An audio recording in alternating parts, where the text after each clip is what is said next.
ভগবান কৃষ্ণ আমাদের প্রত্যেককে দুটি কান ও একটি জিহ্বা দিয়েছেন। আমরা জেনে হয়তো আশ্চর্য বোধ করব যে চোখের দ্বারা ভগবত দর্শন হয় না, কান ও জিহ্বার মাধ্যমে ভগবত দর্শন বা কৃষ্ণ সাক্ষাৎকার হয়। কৃষ্ণ কথা শুনে আমরা জিহ্বাবেগ সংযত করার শিক্ষা লাভ করি।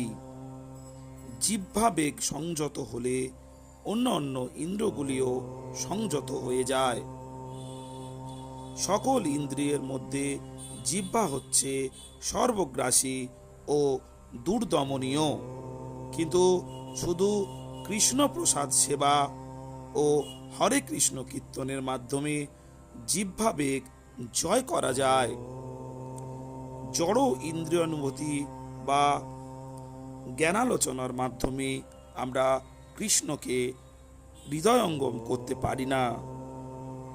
এইভাবে কৃষ্ণ উপলব্ধি হয় না, কারণ কৃষ্ণ এতই মহান যে তিনি আমাদের জড় ইন্দ্রিয় অভিজ্ঞতার অতীত।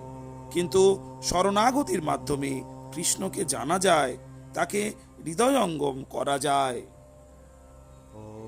হরে কৃষ্ণ কৃষ্ণ কৃষ্ণ হরে হরে, হরে রাম রাম রাম হরে হরে। এই কথাটির মহামন্ত্র কীর্তন করে জীবন পূর্ণ ও সফল হয়।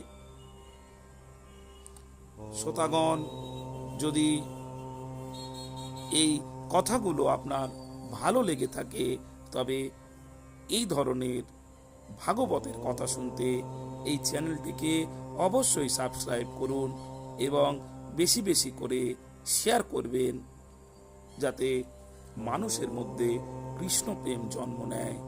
ভালো থাকবেন শ্রোতা বন্ধু, নমস্কার।